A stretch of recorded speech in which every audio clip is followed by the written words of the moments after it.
Hey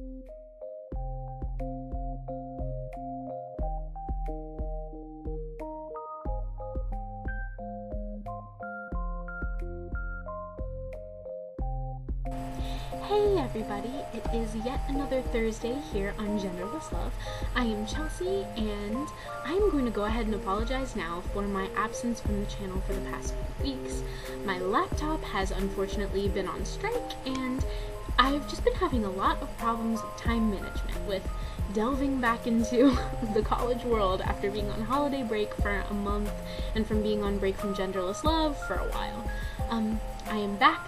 I will not leave you again, and I am ready, beyond ready, to delve straight into all the topics that I missed. So thank you for your patience in watching this video. It's gonna be a long one, just so I can get caught up, but you guys are the best.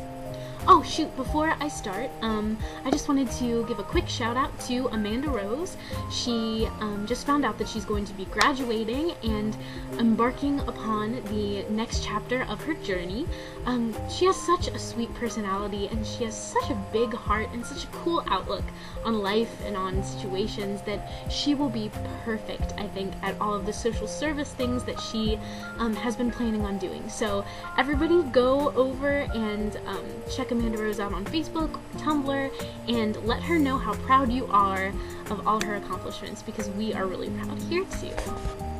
Okay, so a few weeks ago, Heather assigned us a topic regarding the phrase "it gets better," which has become a huge staple in the LGBTQ+ community. She asked us, share where you drew strength from and how it did get better. I have a lot of instances in which I was, feeling low and it all got better. My most recent one I'm going to talk about today. I have struggled in the past few years with the concept of what it means to be a woman in today's society. Not to rip on Catholicism, because I was born and raised Roman Catholic, went to Catholic school for 12 years, but I think a lot of the way that we look at women is based on institutions such as religion. There can't be female priests, there can't be a female pope, there can't even be female deacons, and females don't do a lot when it comes to religious institutions. Politics, there are way more men involved in politics than women, and the women who are involved get picked apart so much harder than the men do. Actresses as opposed to actors. I mean, you have to be so cognizant of how you appear to the world as a woman. You don't want to seem weak. You don't want to seem like you're overbearing. I love being a woman, but I haven't always felt like that. It's a struggle, I think, for us, and anybody who identifies as a woman, it's hard. It's hard to go out there and to know that you're being treated differently. You're being treated, nicer in some aspects and harder in other aspects.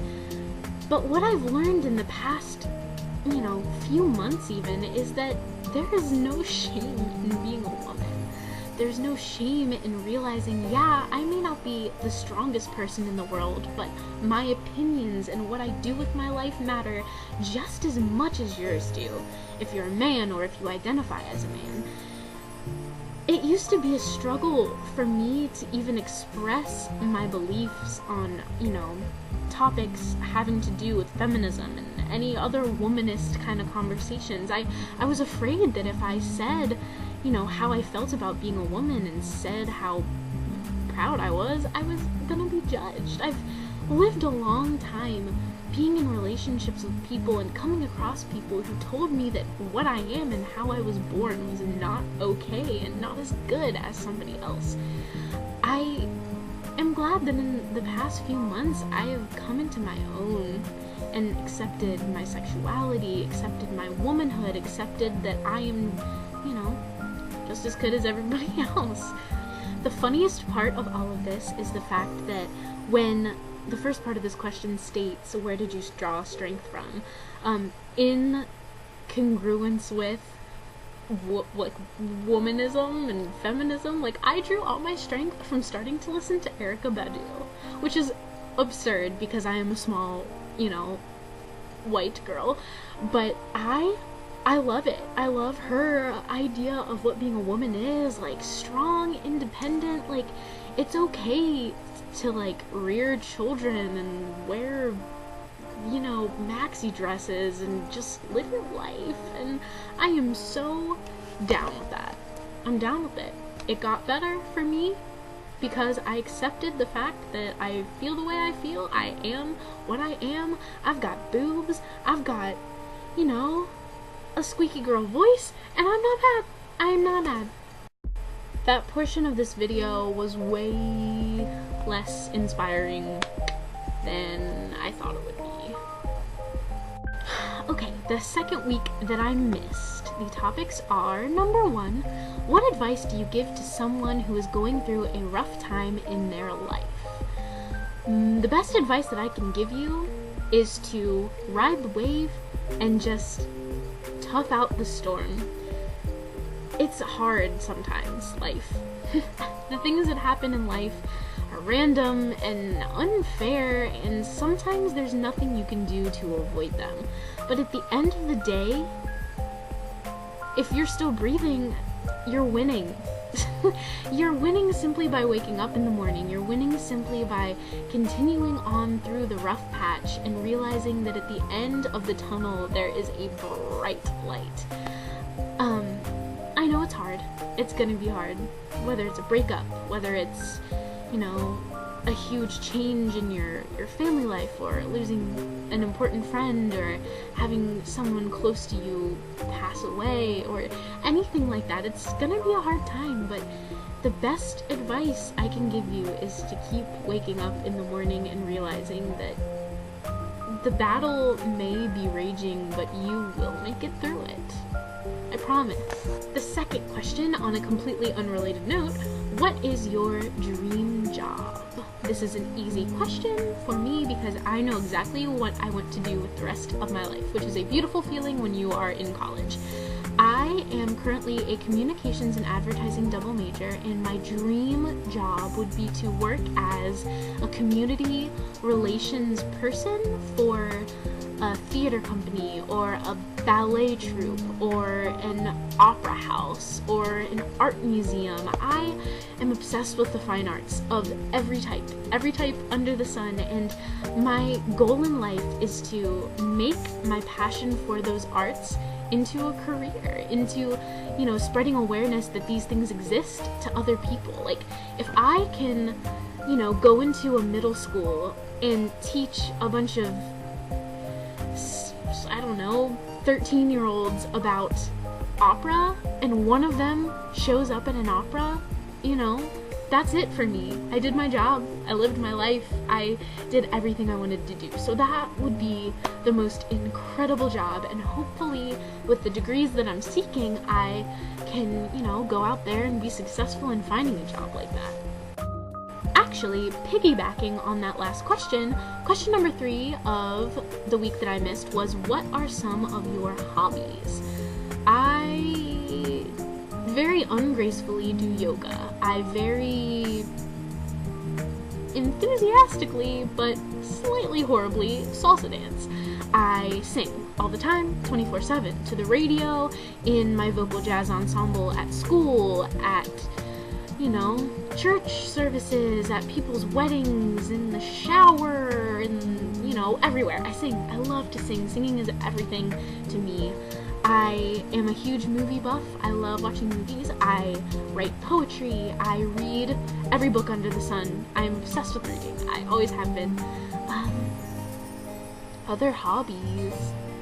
I like going on adventures with my friends. I really like, I'm not ultra spontaneous because I'm a little bit of a control freak sometimes, but I love, I don't know, going on impromptu adventures with people I care about. It's fun. It's fun to just be immersed in the people around you and not really have a plan. I don't know. It's cool. Alright, now on to the real topics for this week. I'm sorry that this video is already extremely long, but here we are. We are back to where we need to be. Question number 1, how to deal with homophobia. I am a very nice person, kind person, I would say. But the easiest way to make me want to punch you in your face is to express any sort of homophobia.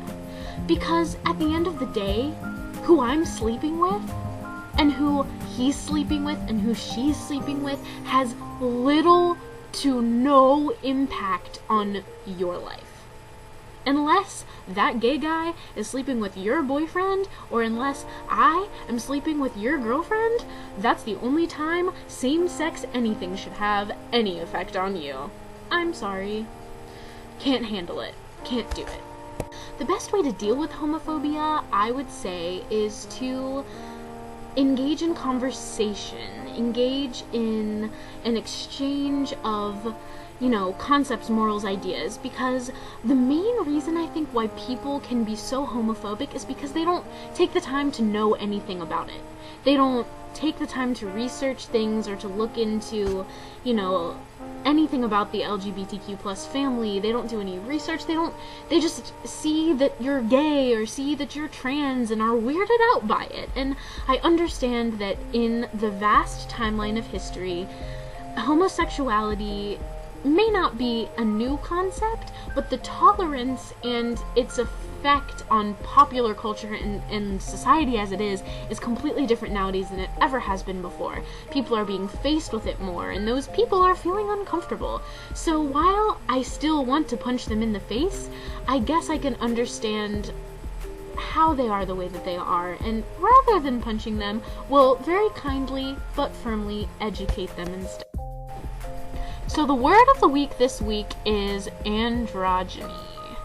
Heather asked us to share all of our thoughts and feelings about the concept of androgyny. I will be the first to say I am a horrible member of the LGBTQ plus community because I don't really know much about androgyny other than the fact that Janelle Monáe looks absolutely fabulous in a tuxedo in every award show she's been part of. To help me this week discuss the concept of androgyny, because I clearly don't know a lot about it, is my little sister, who is also an awesome member of the LGBTQ plus community. She's a great ally. She knows her business. Okay, so hi, my name is Marissa. I'm her younger sister. She's the best. Thank you. And I actually know quite a few androgynous people. I'm not sure if it's more of the idea of being gender fluid or more the idea of just looking androgynous, but basically it's really hard to identify the gender of an androgynous person, and if they'd rather keep it that way than correct you, then usually people like to use the third person, them and their, to refer to themselves, and yeah. Pretty much. That was really good. That's more than I could have said. I definitely respect people who live that androgynous life, because if you are having trouble defining who you are, when it comes to identifying as a male or a female, or if you're totally fine with not being either or not identifying as one or the other, I think that's cool. It also kind of helps the transition to show that gender isn't really a black and white thing. There can be shades of in between. And I think that in today's society, as this becomes a cool exchange, in today's society it's so much more acceptable to be, I think, gender fluid and have the idea in your head that sexuality is fluid. I think that's a cool cultural exchange that has happened to the world. It's cool. Yeah. So thanks. Thank you. No Thank you for being the best. Goodbye. Alright, so last question of the day. Number 3, Valentine's Day. What would your ideal Valentine's Day be?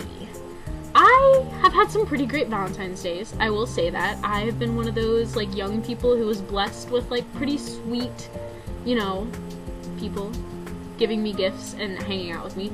But I would have to say that my ideal Valentine's Day, gift-wise, and I've been thinking about this for the past, few weeks, would be somebody finding concert tickets for me and then not telling me that I'm, going to a concert, and just showing up at my house, hey, wear this, be ready at this time, we're going to see insert, favorite band here. I think that would be the most awesome present as a whole, but Valentine's Day present, like to go to a sweet concert with like the person that you're dating, would be super awesome.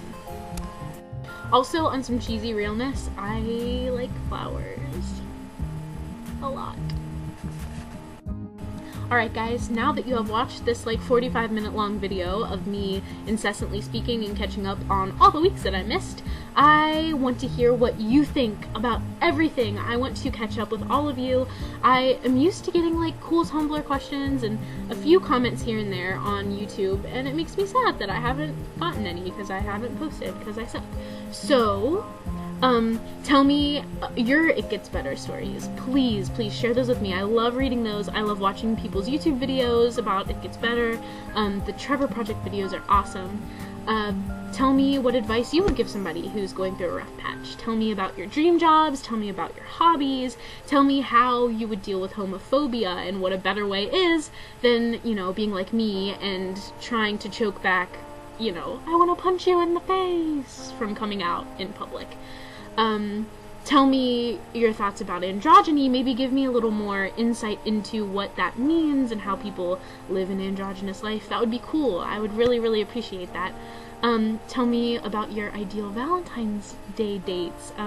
If you want to share with me, if you got concert tickets for Valentine's Day, who would you want to go see? Who would you want to go with? I just want to hear all about how you guys would respond to all these questions. So thank you so much again for bearing with me through this long video. I am sorry to the other girls. I've been watching their videos, but I just haven't been posting my own. So yeah, I will not leave you again. You guys are great, and I will see you next Thursday.